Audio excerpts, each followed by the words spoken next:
বেয়ে পানিগুলি পড়তেছে, অজরে নবী কাঁদতেছে।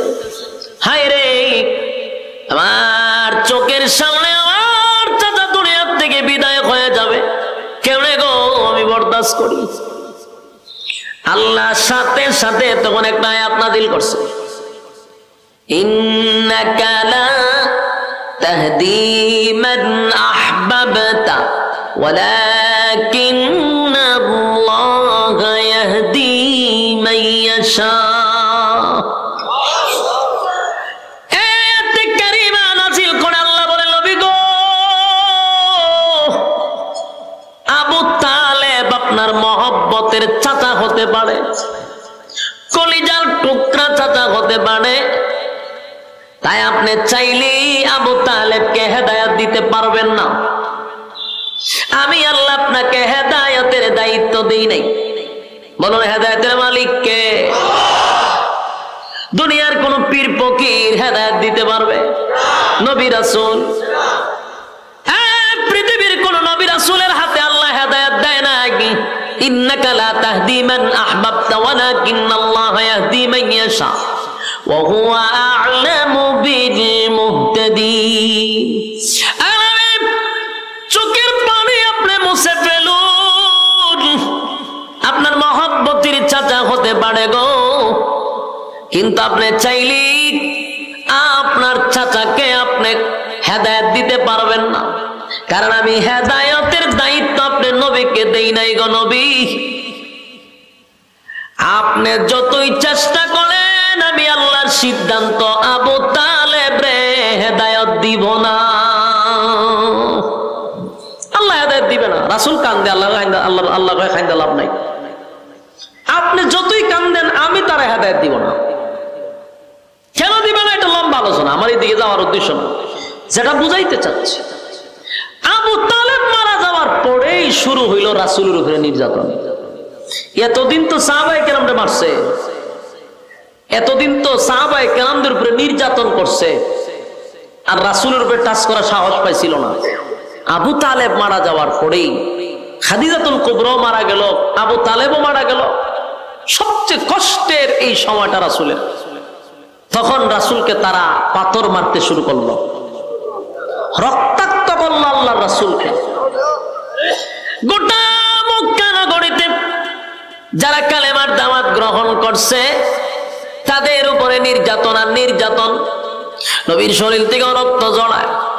সাহাবায়ে কেরাম নবীর কাছে গিয়ে বলে, হাবিব, ও আল্লাহর পয়গম্বর, আল্লাহর কাছে একটু বলেন না গো, আসমান থেকে যেন আমাদেরকে সাহায্য করে।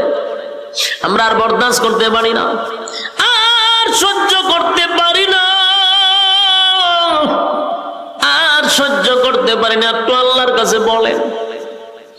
নির্যাতনের শিকার সাহাবায়ে কেরাম জ্বলন্ত কয়লার মধ্যে সাহাবায়ে কেরামদেরকে শোয়া দেয়, জিহ্বার মধ্যে পেরাক মেরে দেয়।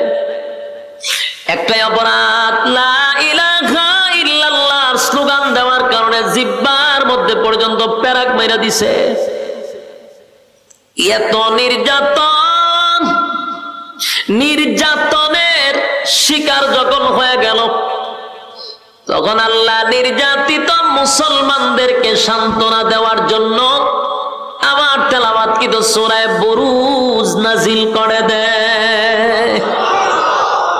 এই সাহাবায়ে কেরাম সবাইকে সান্ত্বনা দেওয়ার জন্য আল্লাহ তখন সূরা বুরুজ নাজিল করে। সূরা বুরুজ নাজিল করে 4টা কসম করছে আল্লাহ। কয়টা কসম? আরো জুড়ে, হ্যাঁ সবাই মিলে কর। 4টা কসম করছে আল্লাহ। সূরা বুরুজ নাজিল করছে সান্ত্বনা দেওয়ার জন্য নির্যাতিত মুসলমানদেরকে। আল্লাহ সান্ত্বনা দিতেছে, সান্ত্বনা দেওয়ার আগেই আল্লাহ 4টা কসম করছে। কয়টা? আল্লাহ সূরা বুরুজে বলেন, ওয়াস-সামাই যাতিল বুরুজ, কসম দুর্গ বিশিষ্ট আকাশের, তারকা আকাশ যেটাই বুঝেন, নক্ষত্র। আল্লাহ বলেন কসম, তারকার কসম, নক্ষত্রের কসম। ওয়াল ইয়াউমিল মাউউদ, আল্লাহ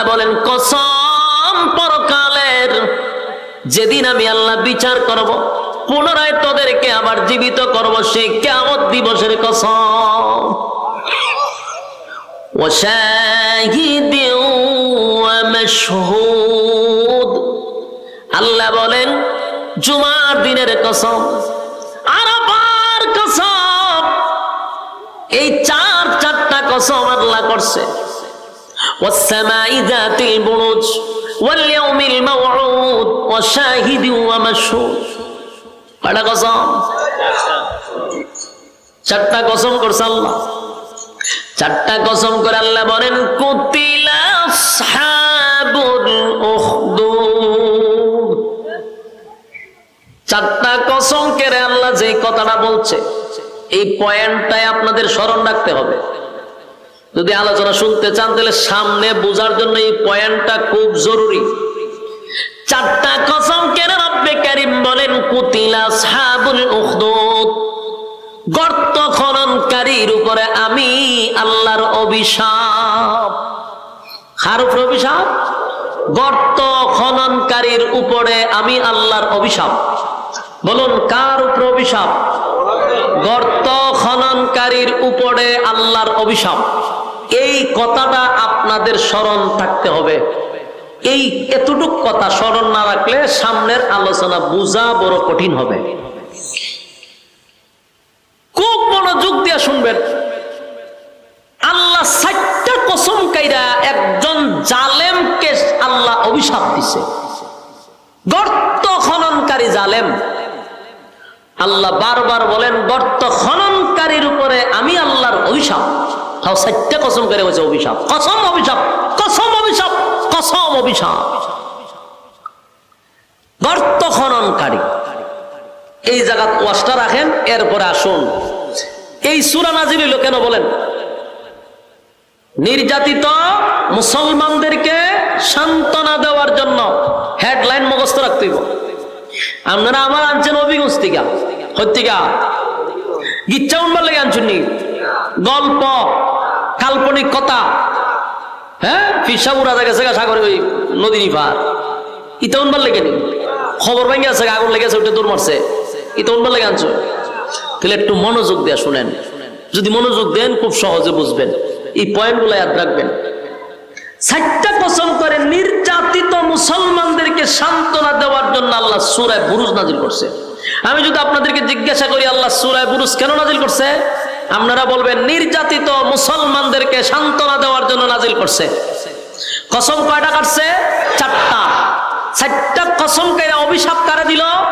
গর্ত খননকারীর উপরে আল্লাহর অভিশাপ। এখন আসুন আমরা পয়েন্ট বোঝা দরকার। প্রথম প্রশ্ন হলো, নির্যাতিত মুসলমানদেরকে আল্লাহ সান্ত্বনা দিচ্ছে সূরা বুরুজ নাজিল করে, মানলাম।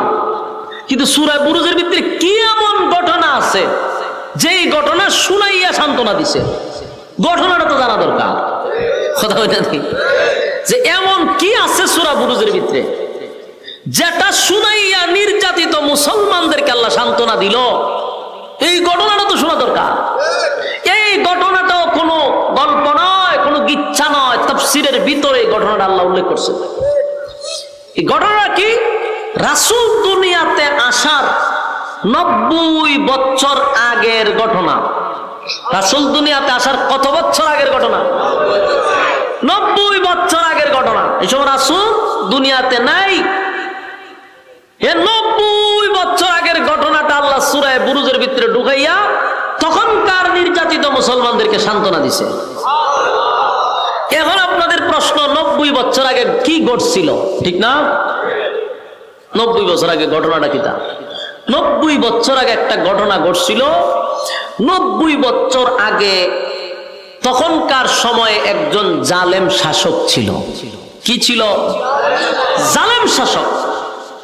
জালেম শাসক ছিলেন। জালেম শাসকের কাজ হইল কারণে অকারণে মানুষের উপর নির্যাতন করা। আপনি কথা বললেই আপনার উপর নির্যাতন করা, কারণে অকারণে আপনাকে হয়রানি করা। এটা হলো জালেম শাসকের কাজ। তখনকার যুগে একজন জালেম শাসক ছিল। সে নিজেকে খোদা দাবি করত, বলতো আমি তোমাদের রব, আমি তোমাদের প্রভু। যারা তাকে খোদা মানত না তাকে তারা হত্যা করত। এই প্রভু নিজেকে খোদা দাবি করত, হয়তো আমি তোমাদের রব, আমি তোমাদের প্রভু। তারে যে খোদা মানত না তারে হত্যা করত। আমার কথা বুঝতে জন্যি কত বড় জালেম শাসক। তখনকার যুগটা ছিল জাদুবিদ্যার যুগ, জাদুবিদ্যা বেশি চলত। তো সবচেয়ে প্রবীণ জাদুঘর সে বৃদ্ধ হয়ে গেছে, বুড়ো হয়ে গেছে। তো সে একদিন বাদশাকে বলল যে আমি যদি মারা যাই তা আমার এই জাদুবিদ্যা তো আরেকজনের শিখাইয়া যাওয়া দরকার, তাই আমাকে আপনি একজন মেধাবী ছাত্র দেন যারে আমার এই আগাম কুগাম শিখাইয়া যাওয়া যায়। তো বাদশা চিন্তা করলো কথা তো ঠিক, একটা মেধাবী ছেলে তালাশ করে বাইর করছে, বাইর করে এই বৃদ্ধরে দিছে যে এরে তুমি জাদু শিখাইও। বৃদ্ধ যা শিখছিল তা যুবকরে শিখানোর চেষ্টা করা শুরু করছে। যুবক তার বাড়ির থেকে প্রতিদিন বৃদ্ধর কাছে যায় জাদু শিখতে। একদিন রাস্তার মধ্যে দেখে এক হুজুরে ওয়াজ করে, মনে করেন আপনার এই রাস্তা দিয়ে যাইতেছে, দেখে আমি কেন ওয়াজ করি, হেওয়া ভ্যান্ডেলও বলছে, এরকম বিষয়টা। তো ফাদ্রিয়ে ওয়াজ করে, যুবকে জাদুবিদ্যা শিখতে যাবে, মাঝখানে হুজুরের ওয়াজ শুনতে বসছে। ওয়াজ শুনে দেখে ভালোই তো লাগে, খারাপ না, আর একটু বই। এই বইতে বইতে কয়েক মিনিট বসছে, 10-15 মিনিট ওয়াজ শুনছে। শুননা যুবক আবার চলে গেছে জাদু শিখত।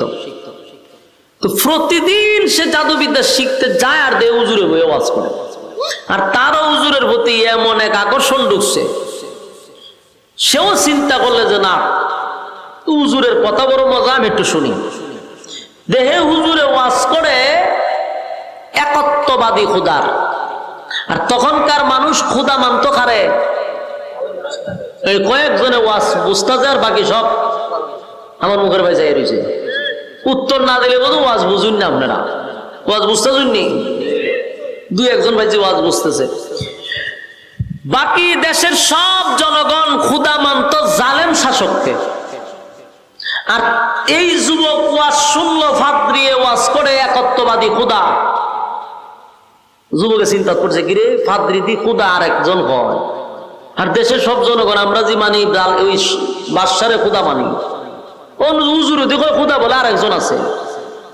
এটা নিয়ে সে খুব চিন্তায় আছে। তো এরপরে জাদু শিখে আর হুজুরের কাছে আস্তে আস্তে একদিন কথা শুনতে শুনতে, তার আসল রবের কথা শুনতে শুনতে সে এই হুজুরের হাতও ধইরা কালেমা বইরা ঈমান আনছে।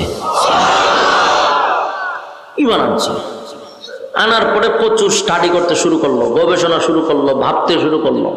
ভাই ভাই ঠিকই তো আছে, বাদশা খুদা হইব কেমনে? সেটা আমাদের মতো নয়, তুই খুদা হয় কেমনে? এই বিষয় নিয়ে খুব চিন্তিত। আর যুবক যত ভাবতেছে, আল্লাহ তার রাস্তা তত সহজ করে দিতেছে। এই বিষয়টা তার ভিতরে সবসময় একটা টেনশন আর চিন্তা, যে মানুষ যে সবাই বাদশারে খুদা মানে, তা আসল খুদা না, মানুষ তো তারা খুদা মানে। এর ভিতরে তার ভিতরে একটা সন্দেহ আছে, হাসা ওই পাদ্রিটা সঠিক না বাদশাই সঠিক, এটা একটা চিন্তা আছে। একদিন রাস্তা দিয়ে যাওয়ার সময় দেখে গ্রামের সব মানুষ এক রাস্তার মধ্যে দাঁড়ায় রয়েছে। সে যাবে রাস্তার ওই পারে, কিন্তু মাঝখানে দেখে একটা ভয়ঙ্কর এক প্রাণী বসা, ভয়ঙ্কর প্রাণী। এখন এই প্রাণীর ভয়ে গ্রামের কেউ এই দিকেও আসে না, এই দিকের মানুষ ওই দিকেও যায় না। যুবক করছে মহামুসিবত, আমি যাবো কেন? এই প্রাণীর ভয়ে সব মানুষ দাঁড়িয়ে আছে। হঠাৎ করে যুবকের মাথায় একটা প্ল্যান আসলো, যে আজকেই আমার পরীক্ষা করার সময়, আসল রবকে। আজকে আমি পরীক্ষা করবো যে আসল রবকে। এই বইলা সে একটা পাথর লইছে, ছোট্ট পাথর লইয়া কইতাছে, যদি একত্ববাদী খোদা সঠিক হয়, পাদ্রী যে দাওয়াত দিছে সেই খোদা যদি সত্য হয়, তাহলে এই পাথর দিয়া তো একটা মুরুগ মারাও সম্ভব না। কিন্তু এই পাথরটা মারার সাথে সাথে যেন এই ভয়ঙ্কর প্রাণী মারা যায়। সঠিক খোদা যদি হয় পাদ্রীটা, আর যদি সঠিক খোদা না হয় তার এটা মরবে না। এই বইলা ডিল মারতেই ছোট্ট পাথরটা ডিল মারছে, একদিকে ডুইকা আর একদিকে বেরিয়ে গেছে। ওই প্রাণীটা জাগাতেই মারা গেছে। বলুন তো দেখি, যুবকের ইমানি জজবা বাড়ছে না কমছে? ইমানি জজবা বেড়ে গেছে। এখন তো যুবক কয় সর্বনাশ, তাহলে আমার টার্গেট ঠিকই আছে, খুদার পরিচয় পেয়ে গেছে, খুদার পরিচয় পেয়ে গেছে। যুবক খুব খুশি, আমি আমার রবের পরিচয় পেয়ে গেছি। এতদিন এই বাদশাকে খুদা মানছি, হ্যাঁ কোনো খুদা টুদা না, দেশের মানুষও তারা খুদা মানতেছে, আসল রবের পরিচয় পেয়ে গেছি। যুবক এবার একটু ডংলিয়া পড়ছি আমিও। সম্মানিত সুধী, যুবক চিন্তিত। আমরা একটা কাজ করেন, বক্সে হালকা একটু ইকু দেন, বক্সে দেন, আপনি রিপিও কি কয়টারে মনিটরে দিয়েন না, মনিটরটা আমার কাছে তো, বক্সে দেন, হালকা দেন, শ্বাসটা না টানে। সম্মানিত সুধী, এখন এই যুবক তার ইমানি জজবা বাড়ছে। সে চিন্তা করলো আমি আসল রবের পরিচয় পাইছি, আমল শুরু করছে, ইবাদত শুরু করছে, রবের প্রতি তার যথেষ্ট পরিমাণ বিশ্বাস চলে আসছে, জান প্রাণ দিয়ে রবের গোলামি করা শুরু করছে। কিন্তু ওই যে প্রাণী মারছিল, গ্রামের মানুষ দেখছিনি, এই গ্রামের মানুষ এই দৃশ্য দেখিয়া কয় এই যুবক সাধারণ কোন যুবক না। এটা স্বাভাবিক কিনা? আমনের সামনে যদি আমি বড় একটা বাঘ মেরালে ডিল মাইরা, তো আমার মুড়িদানের আর অভাব করতো না, কথা ঠিক নেই? কারণ বাংলাদেশ ফু দিয়া ডিম পাঠাইলে মুড়িদানের অভাব নাই, লাইন ধরে মুড়িদানের, বেড়া বেড়ি যা আছে সব মুড়ি দিয়ে জায়গা। আর এই যুবক একটা প্রাণী মারছে, বিশাল ভয়ঙ্কর প্রাণী, তাও ছোট্ট একটা কণা পাথর দিয়া। বুঝেননি কি পরিমাণ তার ভক্তবৃন্দ বাড়ছে। মানুষ কয় এই যুবক সাধারণ না, তো মানুষ তার কাছে যায়, যুবক গেলে পরে ফু দেয়, তো অনেক রোগ ভালো হয়ে যায়। কুষ্ঠ রোগ হয়ে যায়, ফু দিলে ভালো হয়ে যায়। আতুল্লুলা মানুষ যায়, ফু দিলে ভালো হয়ে যায়। কেরামতি খালে আরো বাড়তেছে। মানুষ কয় সর্বনাশ, এই যুবক সাধারণ না।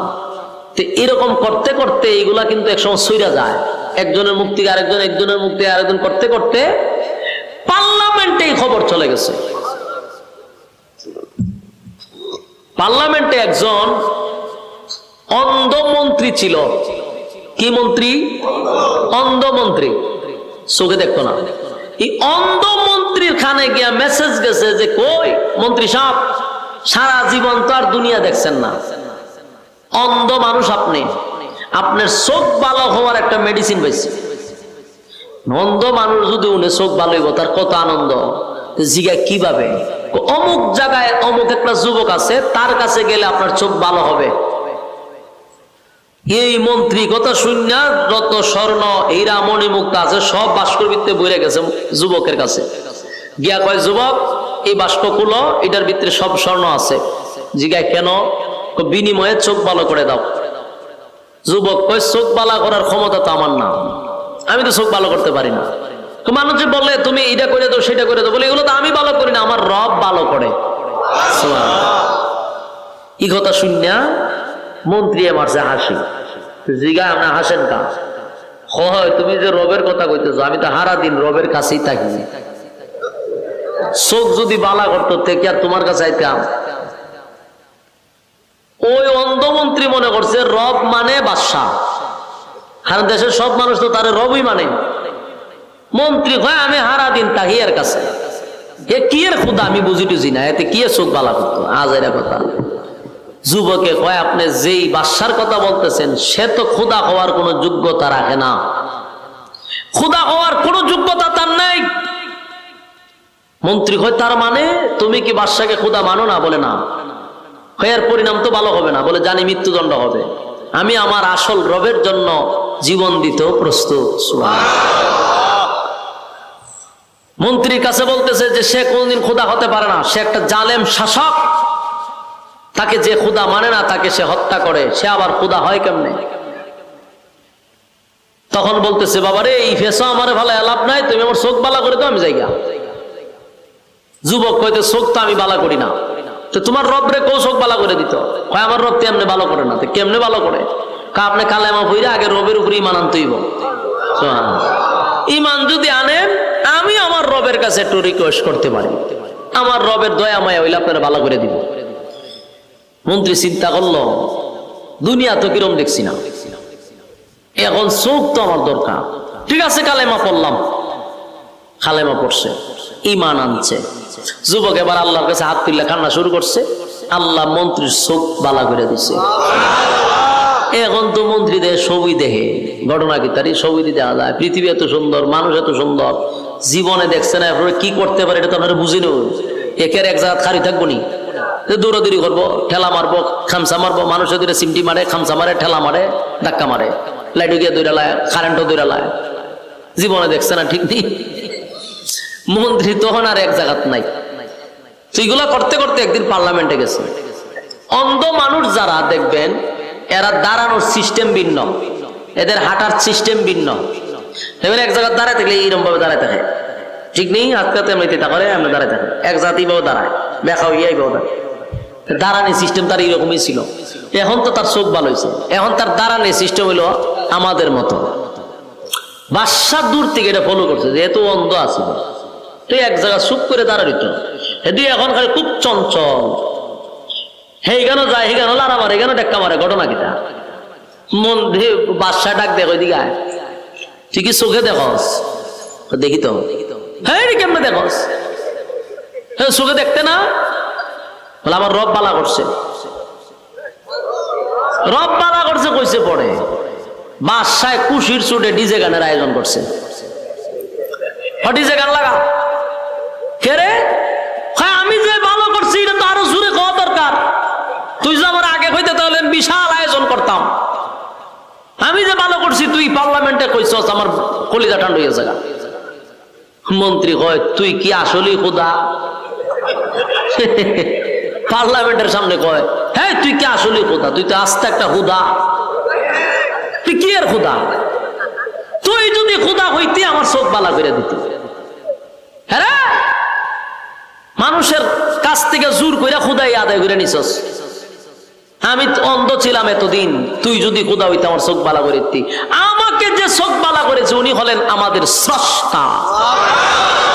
তোরে যিনি সৃষ্টি করছেন, আমার যিনি সৃষ্টি করছেন, সাত আসমান, সাত জমিন, সূর্য চন্দ্র, গ্রহ নক্ষত্র, কুল কায়নাত যিনি সৃষ্টি করলেন হুকুম দিয়া, তিনি হলেন আমার রব আল্লাহ। বাদশার মেজাজটা গরম হয়ে গেছিল, চান্দি ফুড়া গরম, তারে খোদা না মানলি সে হত্যা করে। আর এটা তার ইগুতে লাগছে, মারাত্মক লজ্জা। এত মানুষের সামনে পার্লামেন্টে বৈশা একজন দেশের বাদশাকে এইভাবে বেজ্জতি করা, অপমানি করা, এটা কি মেনে নিব বাদশা? বাদশা কয়ে গ্রেপ্তার কর, গ্রেপ্তার করলো, এর রিমান্ডে নিয়ে ফিডা, রিমান্ডে নিয়ে মায়ের শুরু করলো, মারতে মারতে মারতে জিগায় কক তোরে কে কালেমা শিখাইছে?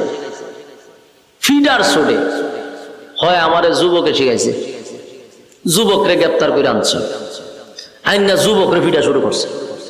ফিডাইতে ফিডাইতে যুবকরে তোরে কাটা কালেমা শিখাইছে, হয় হাত দিয়ে শিখাইছে, হাত দিয়ে গ্রেপ্তার কর, হাত দিয়ে তুলছে ফিডা, মানে যে শিখাইছে এর ফিডা। এইভাবে মায়ের শুরু করছে।